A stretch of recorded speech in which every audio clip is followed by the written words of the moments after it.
need some air. Order me another round. We gon' need this area clear. Toast to the ones that want it. Toast to the right and wrongs. I am the guy that they wrote off. They was afraid of my solo. I gave them 40 right in for quarter. They labeled me, call me a show off. And I don't know what I did to them. Sound like a solo problem. All I'ma say about it, where the hell my cup? Now it's gone. No, my name was on it. Turn it up, wind it up, leave it one scene tonight. Wake it up, roll it up, while we know the time. Don't ask me, don't need to know. Just moving along, baby, I won't. I had a choice and pushed it aside. I had a choice, then I made it mine. Just in my closet, it's been a long while since we did a soiree. Alright, oh boy, you have me so low. That's not what's in my soul. Got me feeling better, I'm off the clock. Who got the juice? Don't know who knows. After this, I might not be so low, so low. Girl, me hear your solo now. Want to run the town. Let me change your mind. I can show you how. Baby girl.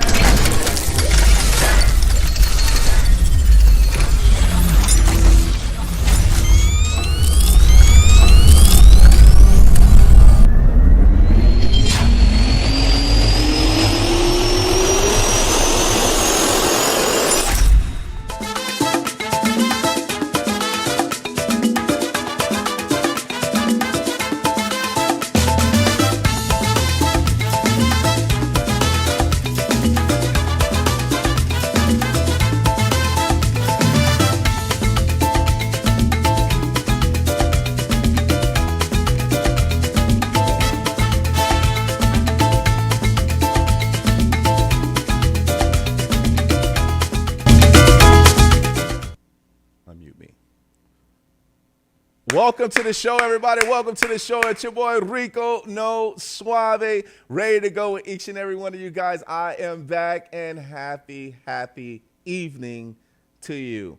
Bienvenido a todos mi gente. Tú sabes, I am Rico No Suave. I'm so happy to be back. Yeah, so, thank you guys so much for being here on the show with us. We got a fun-filled show for you guys to enjoy yourself with us. Don't forget, everybody, to make sure you go ahead and share this video, but also don't forget to subscribe to all of our social media as well, too, everybody. So I'm super happy that I am here with you today. All right, everybody, we got to get the party rolling because you know why?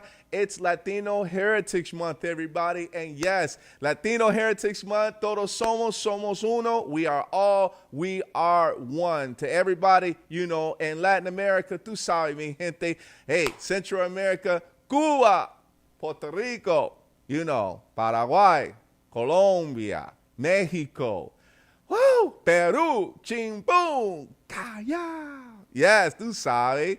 España, everyone, Venezuela, venezolanos, man, saludos a todos, mi gente. I am super happy. Of course, we're celebrating it all day, every day, until the 15th. But we celebrate just like in the clubs, having a good time, dance a little bit of salsa, merengue, bachata. But also for you guys that also want to learn more about the culture of Latinos, make sure you please go and visit the countries, everyone. And also there's museums all over the world for you to be able to understand the culture of each culture as well as the art and tú sabes, la comida, the food también. So make sure you go ahead and indulge yourself into the culture as well, too. All right, everybody, we got to introduce this gentleman. Woo-wee.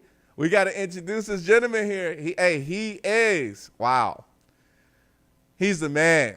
I will have to say this gentleman here has history. He is a legend. He is the bomb. He is the man. I have to say I have listened to a lot of his songs, but he's done a lot. This man is all about the bass. Doom, doom, doom, doom, doom, doom. And he's all about blues and jazz, everybody. I want you guys to stand up, put your hand to your heart. I need you to, put the groove in GrooveMaster. His name is Jerry, the GrooveMaster Jemmott. Let's go. Yeah. Jerry, are you there? I am here. Thank you all. Welcome Thank to you the all. show, Thank you man. all. Welcome to the show. I'm super happy to actually have you here as far as with me today, sir. You are a legend, and I am so happy. And big shout out to Osiris as well as to Beatrice Davis for making this connection between you and me today, sir. Certainly, certainly. I couldn't have done without them. And it's ironic that the timing of this, I'm looking at a rug on my wall right now from Venezuela that I got when I was traveling with Ain't Misbehaving in the early 80s. And it's, Wow. we'll show it Wow. to you. Well, you're celebrating with us. Let me see. Oh, nice. Okay. I like that. All right. Yes. So your Oh, timing, that man. feels. Hey, man, that feels good. I like this, man. That's beautiful. Yeah, Oh, man. man, it's hitting the hearts, and I'm sure a lot of Venezolanos, the Venezuelan people, are very happy to see that you had that in your home, man. That's memorable. Oh, man, I tell you, I give it to my late mother when she passed. It came back to me.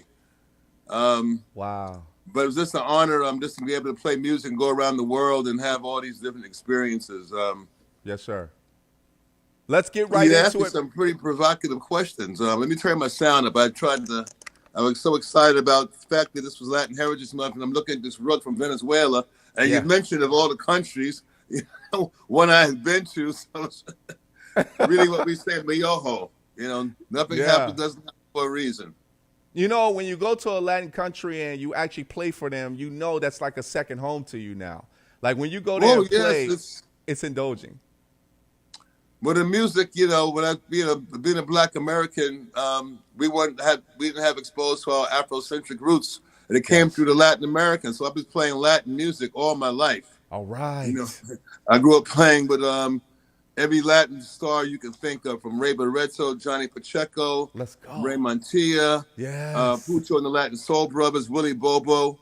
Yeah. So this stuff is since I was a kid, I was playing this music, along with jazz and blues. So it's you got me on a good month, man. Let's sir. roll it.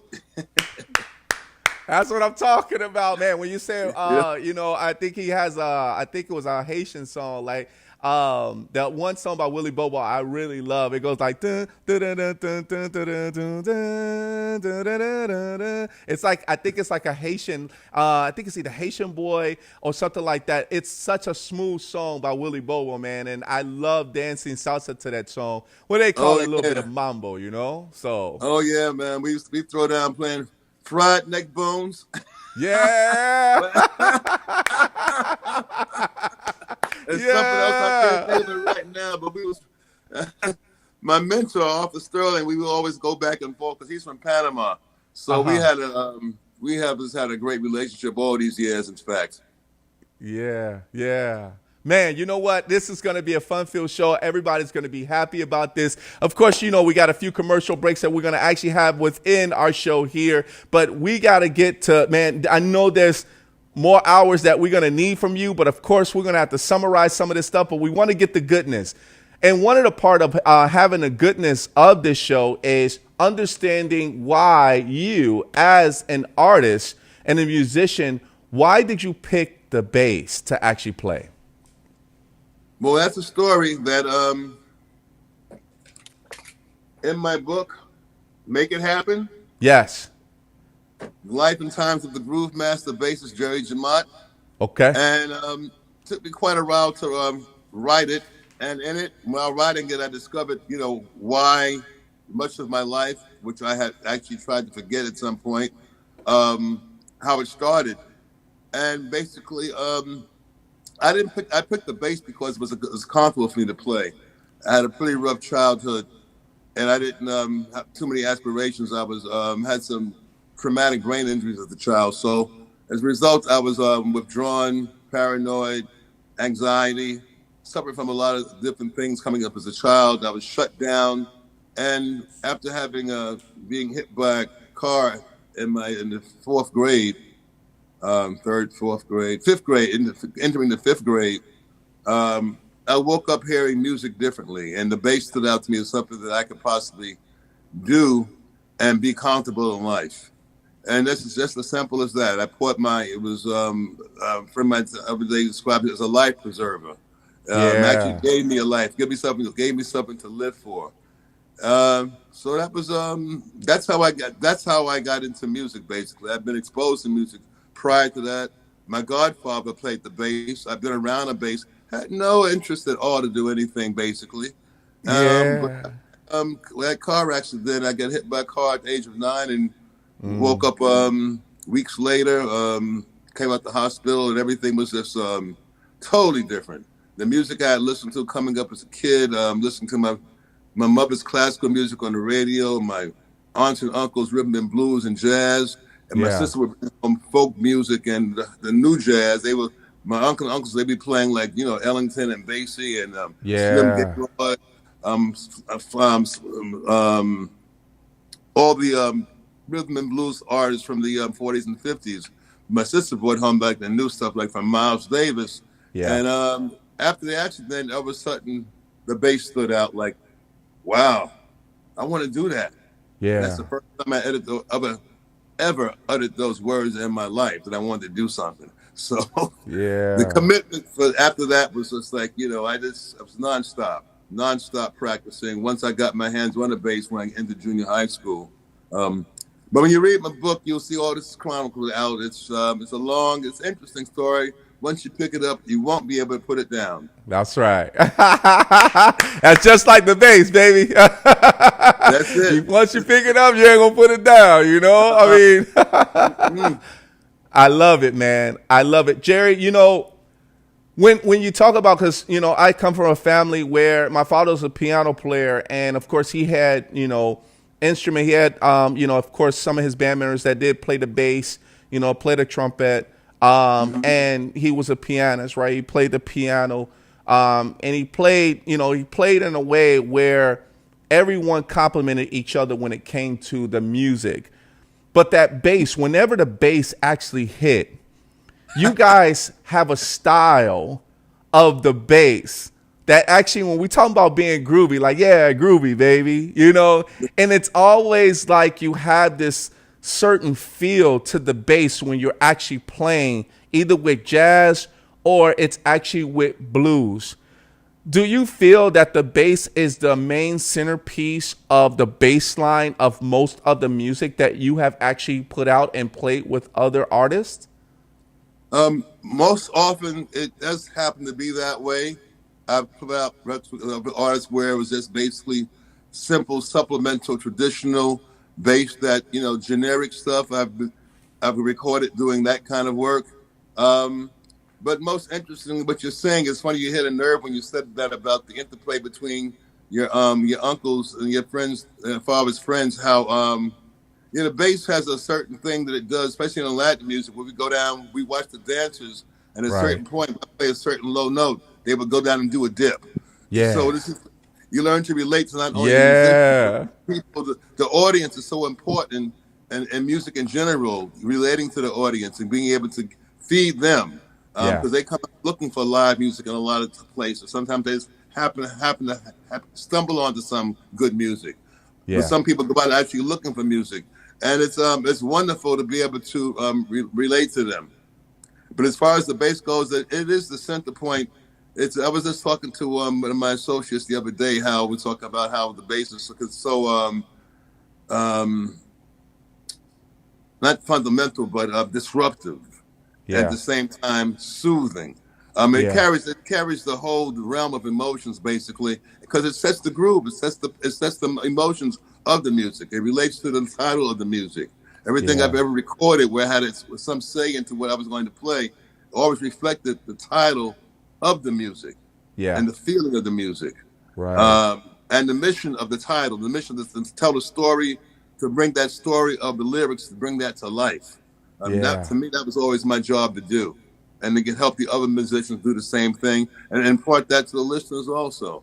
So it's quite a lot. There's a lot of stuff going on when we're making music. A lot of it is subconscious. A lot of it, it's not you go in there and constantly think about these things, but this is what eventually happens and what you try to feed into. Yeah. Yeah. I really like that in regards to the supplement part of music and bass, and basically, you know, the dip piece, man. That's even in Latin music as well too. When they're actually, you know, and I've heard that there is kind of a slap as far as to the bass or to an instrument that you actually slap it, and it's almost like it goes along with the either the funk of the bass or funk of the rhythm. And when that slap hits, it's like you guys are actually grooving, and it makes the audience or your guests even groove with you even more when you actually have that. Yeah, you know?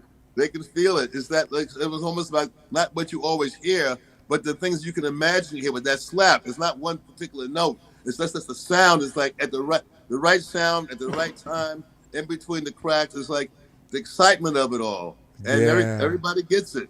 Everybody gets it. Hey, Jerry, so what was your style like? Because, you know, it's almost like me asking, you know, my father, like, back in the day, Dad, what was it like? And it's like, what was it like to basically have that moment of being able to play around certain artists that was coming up like yourself? Because I know that B.B. King and also Aretha Franklin are some of the ones that you played with. But it's almost like you guys were coming up together in that era of where that blues, that jazz, that funk, that also different R&B as well too, kind of like doing that mix. Because you were actually a bass player and that was kind of like the fundamentals, did you have jam sessions as far as with them, or was this also you reading like the notes, like you're actually reading to see, you know, how to play along with them? How was that? A combination of I tell a few stories in my book about certain sessions, but basically the music was the main focus, and we would come together to create music, and the producers or the arrangers would call musicians that would bring the music to life within a reasonable amount of time. Basically, we would do a 3 to 4 hour session, a 3 hour session with an hour possible overtime. And in that time period, we would record from 3 to 5 songs. That would be the goal. Sometimes if it was rough, we could only get 3, sometimes only 4. But the goal was to try to get 5 songs in those 3 hours and an hour overtime. Sometimes we can get them, very rarely you get 4 or 5 in 3 hours. So the hour overtime is usually written in that we'd be there for 4 hours. Wow. Sometimes there were notes. Most often, as I went on in my career, there was mostly just directions in terms of the harmonic progression, and it was up to me to supply the groove or create something around the groove that was already established. Had some really interesting things, but in particular, one particular group of artists, I worked with the Rascals, and a lot of these I made was during the course Emmett Till in the 50s, civil rights movement going on through there. And we were all artists trying to, you know, say something, to elevate the situation, to bring light to the situation. So when Aretha recorded "Think" in 1968, that was 11 days after Martin Luther King had been assassinated. And then when the Rascals recorded "People Gotta Be Free," which I also recorded with them 2 months later, they wrote that in response to Robert F. Kennedy and Martin Luther King being assassinated, just bang, bang, bang, that same year. They wrote it like 9 days after RFK was assassinated. We went to the studio and we recorded "People Gotta Be Free." So having a motivation really sparks the music, especially the Vietnam War was going on. There was so much going on during that time that we had a reason to shout out and to express ourselves and our beliefs. Yeah. Wow. Wow. I mean, it's amazing to be able to hear this, and it's like you bring in history of music, of the events that happened during that time, and how you lived through that as well too. And music was kind of the key to be able to voice your expressions, right? But music also, not just by singing, but the rhythm that was behind it. Now, I know blues was kind of a kicker, where, you have that feels like there's sorrow, but there's truth to the words as well, too. You define blues and jazz, in your journey because you played both as well. When you were actually like practicing, most of the jam sessions, I would consider that for you maybe practice. But of course, you had to practice on your own. Which direction were you really going into as a bass player? Was it more blues during that time, or did it automatically just shift, or you did a mix of both? Well, coming up, I had to start with classical music to learn how to play the bass and tune. And my mother insisted I get a teacher. She knew me better than anybody else. I like that. She saw how clumsy I was and all the things that had happened to me as a child coming up before I got to the bass. So she knew you had to have, do it the right way. So I came up playing classical music. Then a year, my inspiration was to play jazz. So, that was really that's what drove me. It wasn't about picking up the bow and playing. That's not what made me pick up the bass. So that wasn't where I was going. But that's what I had to do to get there. So once I got into playing it, the sound of the bowed bass or any string instrument is just so just resonates. The strings vibrating, the bow hitting it. It's just the combination and the different techniques, the different players. It's just amazing what you can do with a bow. Wow. So I got into that also. But my main focus was playing pizzicato, playing the upright, playing the jazz.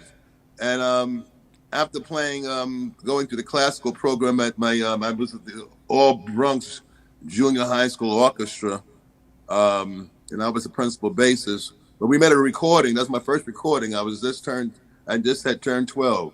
Wow. That was my very first recording. But you couldn't hear the bass. So it made me. We had three bassists, but you couldn't hear him I couldn't hear him on the recording, probably because my hearing was so bad then I didn't even realize it. But at any rate, it made me work harder, and I eventually got to the point where I got louder, and I was picked out during a so-called jam session at the boys' club with a bunch of kids my age, and some men older men who were like. The leader turned out to be the leader was 60. The next guy was 40.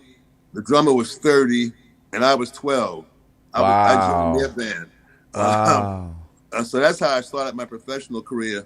After the summer program, we went to the fall came, and I was playing. I remember rolling my bass over to the boys' club, and they asked me to join their band. So. At that point, my focus was playing jazz, but I was playing with them. I played blues. We played jazz. We played Latin music. We played everything. It was great. We played Caribbean music.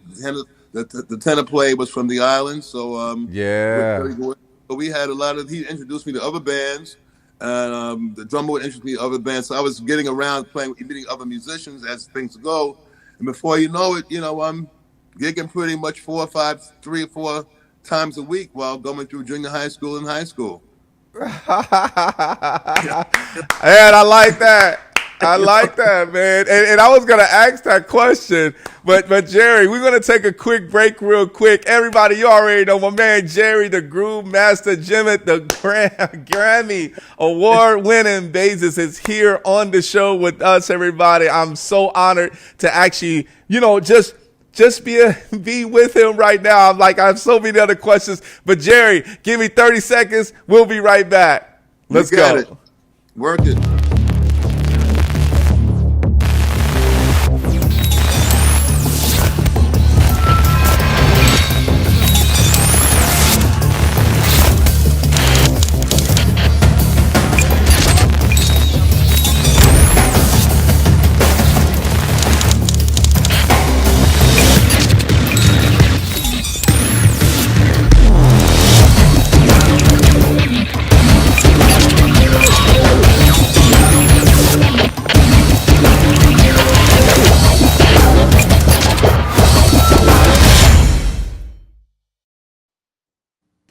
Welcome back, everybody. Welcome back.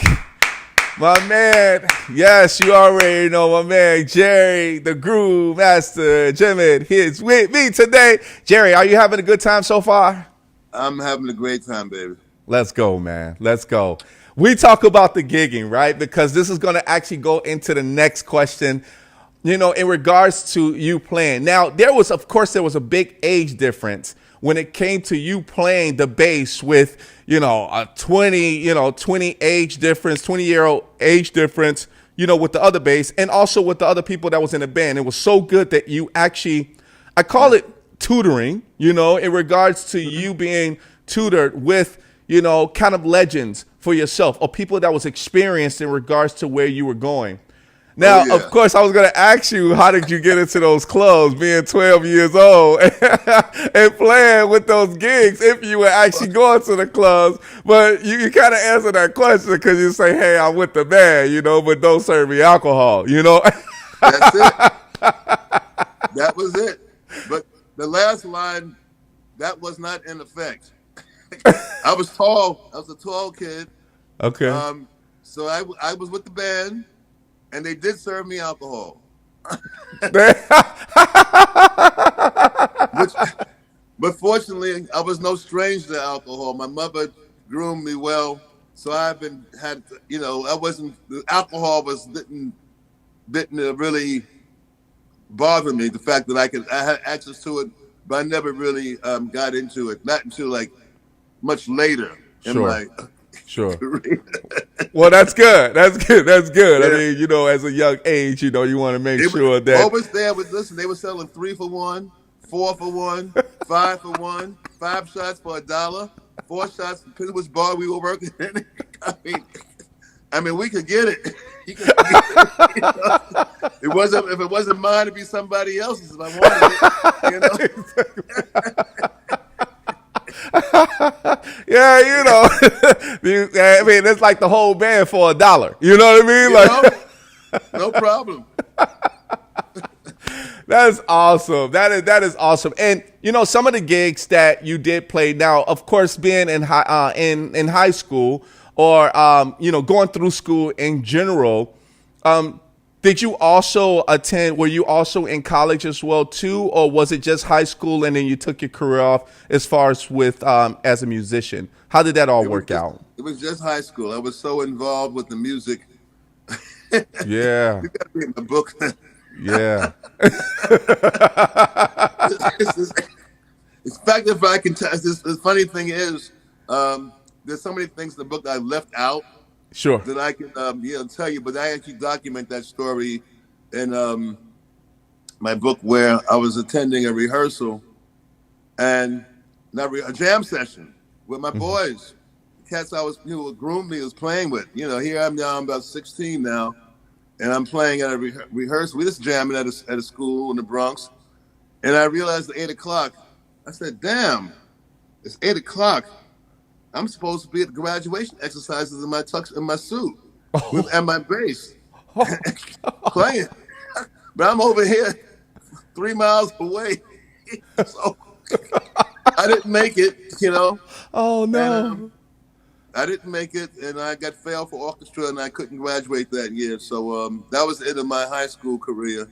But I went back 20 years later and got my GED from my mother. Okay. So she was all happy. Right. Okay. They almost exactly 20 years. I mean, it was crazy. That was after coming back from Venezuela. Wow. People were misbehaving. Well, you did it for mom. I tell you that. I did it for mom. That's right. I said, "Here, mom. Here it is. Okay." This get me. Who knows? But hey, it's it's being able to complete something. I admire people who can finish something. Yeah. Because as a kid coming up, the only thing I could depend upon that can be certain was failure. Yeah. That's all I saw from the age of 2-3 years old. That nothing was working, and even up to this day, I have to be aware that anything in life can go wrong. Parts wear out, your body wears out, cars break down. We're very fragile, but we're very strong. We have to maintain our focus and our spiritual guidance and our physical also presence also to preserve our bodies and our minds. Yeah. and those around us also, not just us. We cannot just do well for ourselves. We have to practice for others also. Yeah. Yeah.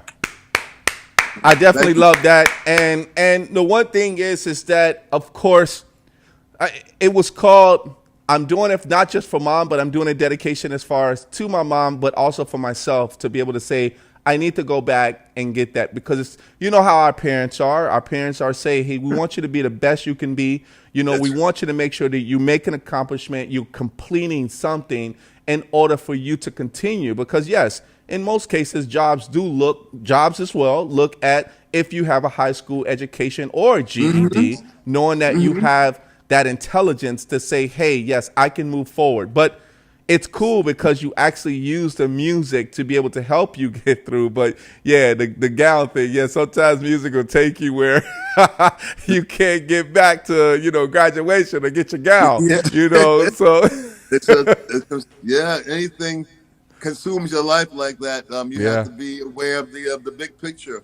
yeah, So I learned early that don't get strung out on anything.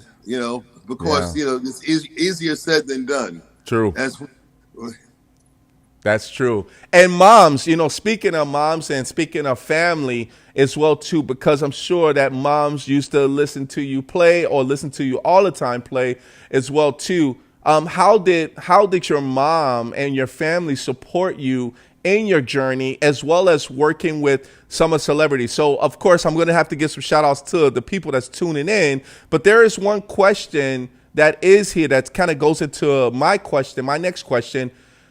The celebrities, of course, because during your time, they were considered celebrities or artists that was actually up and coming because you played alongside with them, but they were actually, you know, big time artists as well. Was there a specific artist that you really liked to work with or actually love to record with as well? I had the fortune of recording with my heroes. Going forward from here, when the phone rings, I answer, and I usually oblige or consider any opportunity that's worth my time. But in the Yeah, past, my favorite artist was work. I guess my greatest achievement was to finally work with Aretha Franklin. yeah, After being a fan for so long, and to be asked to participate um, in her musical career. I've had a great It came out of a great relationship I had with the record company Atlantic Records. I had saved the date for them when Wilson Pickett was in the studio, and the bass player didn't show up. And I got a call at 10:30 in the morning from Maurice Mardine saying, Jerry, can you come down here? The bass player didn't show up, and we're waiting. We got a bunch of people here waiting to record the music, and nobody's here to play the bass part. And so I said, sure. This was like January 4th of 1968. wow, Uh, now I'm telling I'm telling you this date like I remember it, right? But yes, believe me, sir, yeah, I just found out the actual date and actually what happened about 6 months ago. In okay, my mind, it was a completely different story.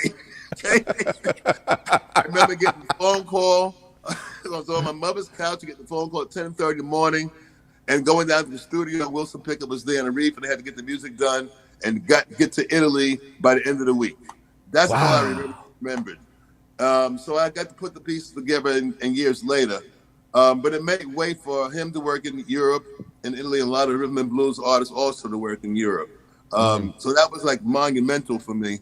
And then they called me to watch an Aretha Franklin session. I might play, I might not, but they felt they might need some help. And I would say, well, hey, that's cool, because I've been listening to her for a good part of my last 5 or 6 years at that particular point. And yeah, every time I went to Columbia to work, there was a big picture of her and recordings in the control room on the Columbia 30th Street, where they had the big string sessions and we quite a lot of musicians in one room. yeah, Because in those days, we all recorded at the same time. We didn't wasn't so much overdubbing and tracking. If it's necessary, we would do that. But we tried to get the whole feel of everybody, the strings, the horns, the vocals, the singers, the musicians, all at one time. And then we might record it separately during that time, but at least we'd run it down and we'd hear everything at once. And we might go back and just do the rhythm section Then we might go back, put the horns on, then go back to put the strings on. But everybody would be there initially at the same time. So in those sessions, I go in the control room to hear the playback. There'd be a big picture of Aretha at the piano, and I just look at that picture, just like, lick my chops. Wow. So when I got the call, You were licking your chops. picture, I said, "Wow, the time has arrived." It's time to chop it up, baby. Yeah, baby. And they called me into the session and started at 10 o'clock in the morning. And I got there and the control room was full of people. The whole Atlantic Records was in there basically. Yeah. And they were playing this one song and they couldn't get it done. And I understood then why Jerry Wexler said he wanted me to come down there and be there. Yeah. I might play, I might not play, but I'd be 2 sessions and I get paid anyway and blah, blah, blah. So I'm sitting there and Aretha's playing her music and the band's trying to play her music. They played all her previous hits. The Grammy band was great. Yeah. I mean, the bass player was one of my heroes, Tommy Cogbill. Nice. They just couldn't get it going on. And after 1 o'clock, they stopped, went for lunch, and then 2 o'clock, Jerry Wexler said, "Jerry, go in there and see what you can do." Wow. So I went there and did what I heard at 10 o'clock in the morning. It stuck with me. It never left me. And they picked up on it. And 3 takes later, the song was done. The song was Think. Wow. Which highlighted the women's rights movement, freedom for people in general. So it was right after Martin Luther King's assassination. So the pressure was hard. I mean, the feeling was just, you had so many emotions going on in the control room while the recording was being attempted to be made. But after we got that one recording done, Tommy said, "No, you stay here. You stay on the bass, and I'll pick up the guitar." We did a couple of albums after that, basically. I finished the whole week out, and it went on for a couple of years. And then eventually I started touring with her. The one tour of going to Frisco to do the live at the live at Fillmore West.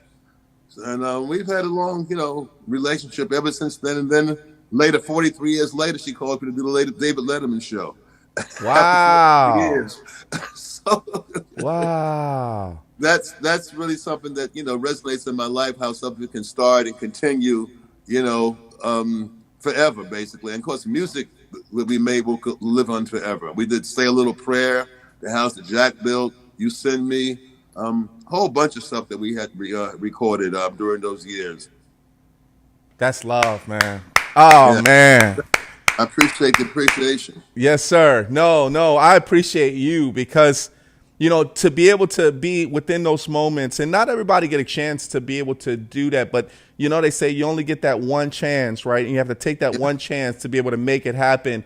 But I think for you took that one chance because you were, as that 12-year-old kid that was actually learning, that was getting that tutoring, that was knowing how to play within gigs as well, too, and being able to know exactly where you actually wanted to actually be in order for you to get to that level of a hero, of Aretha Franklin, and being able to say, hey, you know what, let me put myself in that person's shoes that they couldn't fit. I'm gonna put those shoes on, and I'm gonna go in there and make this recording happen. I'm gonna make this session happen, and you made it, man. That's beautiful, man. That is beautiful. Well, thank you. You said it better than I said it. I just had a passion. I had a passion of understanding you. I like to put things as small words as possible, make it as concise as possible. But some things are so where do you begin? Well, so much, that where we start and where we are. Yeah. Yeah. Everybody, you already know we got to take another break. My man, Jerry, the GrooveMaster, Jemmott is here. Woohoo! Man, the Grammy award-winning bassist. You already know, everybody. If you're enjoying yourself, make sure you show us some love. Jerry, give me a few more minutes. I'll be right back with you, okay? And one thing, that's Jemmott. All right, everybody, let's get it on. All right. So, when we talk about anti-bullying, right? We talk about anti-bullying. And when we talk about anti-bullying, this is the month for it. I want to thank, of course, Beatrice for actually bringing this to our attention as far as with a lot of great things that's actually happening, out there for organizations of what we do as far as with anti-bullying. So Sweetheart and Heroes.com, as you can see, is that website if you want to give a donation, but they are doing really great things for schools, for the community, to be able to help as far as the anti-bullying, to be able to keep the kids off the streets, but also for them to understand that it's not right to actually do any of the bullying. And if you do see it, report it, but also, I've seen videos where there's people that's actually taking up for the person that's being a victim of bullying. So about them, let's talk a little bit about what they actually have. So, it's all about presentations that they actually go into schools, and, to be able to say that Sweethearts and Heroes, they actually are in a group session, as you can see, but they also do little small circles as well, right? Meaning that's something more intimate. So I'm going to read this off because I think this is very important. So they say we offer an array of presentations for every grade level K-12, as well as keynotes and seminars to educators and school professionals, administrative teams and curriculum directors, collegiate and professional athletes, and all walks of corporate life and development. So that's on the presentation level. On the circles end, there is, circles are more important work that they do. Their circles are first and foremost about listening and taking to the perspective of others through a unique circles process called the web. They've uncovered the ancient mysteries of building community of empathy, compassion within the community and of culture. So, Sweethearts and Heroes, it's someone or a group that you basically need to donate. You need to, exactly, if your kids are in school right now, and if there's something that's actually happening, you might want them to actually do, a virtual, or you might want them to come wherever you may be. You might want them to come to your school or to your organization to talk to the kids, or just actually have, a nice intimate circle as well too. So make sure you please go to sweetheartsandheroes.com. Let's get back to Jerry. Let's get it on. Jerry, you still there, my man? I'm soaking it in, man. You're on a good mission. Okay. All right. Yes, sir. Yes, sir. Hey, I'm having a great time, man. And, time is always flying by fast when you're having fun. Are you having fun? All right.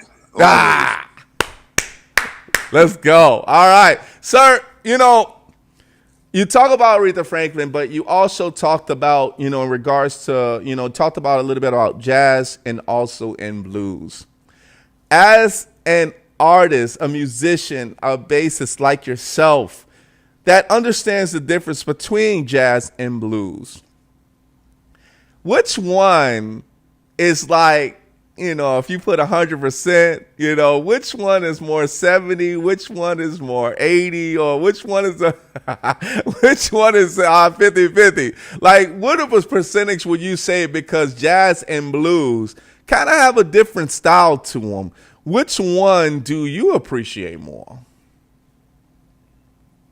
Well, the blues is that granddaddy of all modern music harmonies that we consider in this Western world for the last 300, 400 years, basically, coming out of slavery. So you have to honor the blues as being the root. And then you look at jazz as being the branches that come from that root, and the many fruits that come out of that, the different varieties that come from that root. And the difference is you can't separate one from the other. You just have to appreciate the fact that where we started, we still have to, that's still incorporated in our jazz. The blues is still incorporated. The blues is always incorporated in our, at least my jazz improvisation, my thinking of compassion, my thinking of passion, and also my commitment, just honoring where the music came from. Jazz is a more, depending upon the style of jazz, you're looking at, what they call jazz today. It's a different animal than what I would consider jazz from my era. Yeah. But they're making an effort to. It's if you look at it this way, it's improvisation, and I can I can look at it that way and not get strung out about being the bebop police, about being trying to make everything go back to 1960. Yeah. Which is not going to happen. You know, once the horse is out the barn, he's not coming back. Right. He's experienced that part of life, so you have to go with it. I mean, the modern jazz of today is different than the modern jazz of yesteryear. They talk about smooth jazz, cool jazz, acid jazz. Yeah. You know, it's all kinds of variations, but it basically comes down to the blues form, improvisation, using modern instruments. Here's a good example of that. You listen to B.B. King's "The Thrill Is Gone" that I recorded with him. Go back, that instrumentation was guitar, electric bass, drums, piano, and vocal. Anything else? B.B. guitar and vocal, Reed bass, Herb drums. Another guitar, Hugh McCracken, and Al Cooper, 5 of us. Now, we recorded that song after having been working together for about a few months. We came together to record that particular song because BB thought we could do something with it. He had been working with the song for years and couldn't really figure out what it was. The song was "The Thrill Is Gone," and the original version was recorded in 1951. Wow. It was number 6 on the Billboard charts for a number of weeks. Yeah. So it's something he had lived with. He was like in his 20s then. So 18 years later, when he's in his 40s, he's changed his career, basically, making his music, elevating it, changing it somewhat. That's why he called Herb Lavelle to be the contractor, to get the musicians to do something with his music. The difference is amazing between the pathos and the feeling of energy between the 51 version, the original 51 version, and the later 1969 version. But you can see the environment, how the environment affects the music and the feeling. We made it kind of slick, and the feeling was, the thrill was gone. So was everything else we had lost, basically. But back in the 40s and the 50s, it was different. The energy we're just coming out of World War II. Yeah. So it's like, it was a different energy completely. But the idea of the grittiness of the title was more prevalent in the original version, whereas the version that we did with BB was more like, it's nice, smoothed over, it doesn't have the same grit, but it made BB successful and brought the blues to people at another level all over the world. So things changed as a result. And it wasn't even done in a particularly blues style. Right. I was playing a samba rhythm against his blues rhythm. Wow. Something I'm accustomed to doing, playing Latin music. I did all the time. We always play Latin rhythms with the music. I have a whole history of doing that. And that studio we were working in with Jerry Ragavoy, that's what we did all the time. We played the Chonga thing back then. So it was we would always go to the Latin for the rhythms that we needed to make music work. That's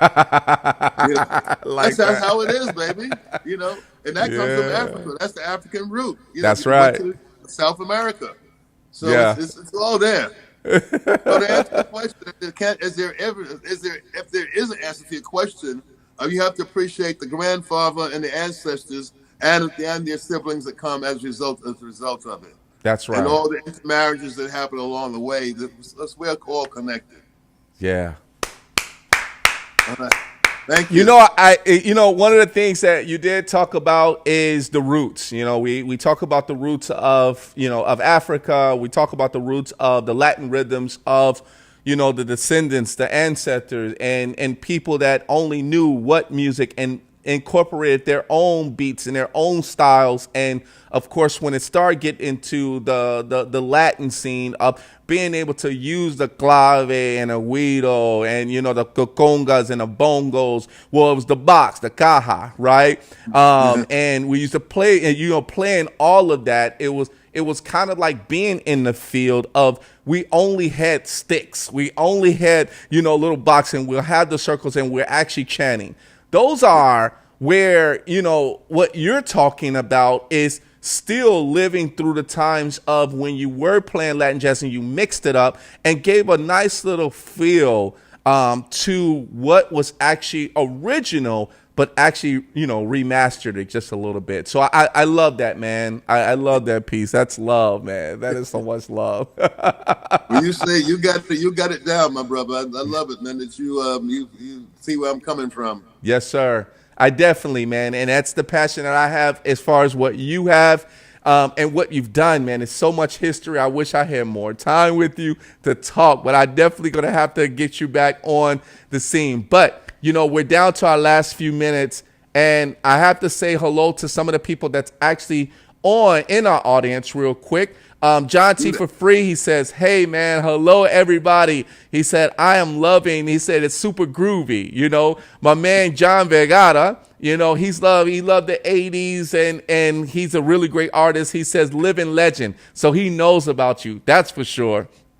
Donna Marie Bird, she says hello all, and then she also comment in regards to saying you have a wonderful story as far as what you did with that injury. And Jerry, you had a great education that no college teaches.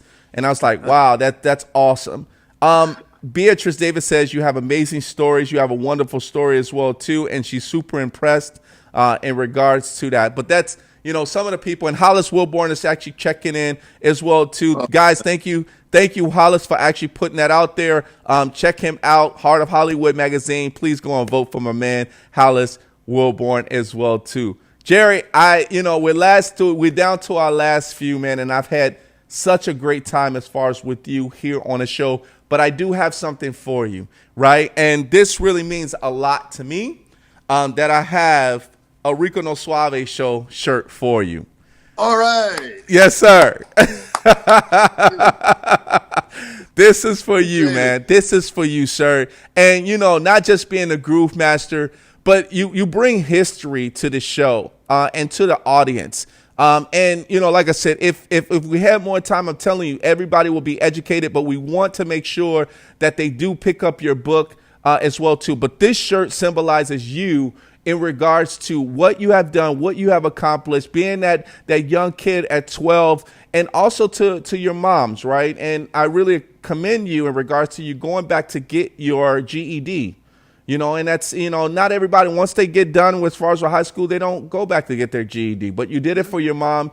And, it just shows you that you're dedicated and a love for your mom and your intellect that actually helps you through your classical training, and also being able to, and we appreciate you putting that, that Latin beat within your music as well too, going to Venezuela, man. And, it's the roots. It's the roots of color. It's the roots of rhythm, blues, jazz, and everything else. So this shirt is for you, sir. Welcome to the show. Welcome to the show. Much appreciated. I wear it proudly.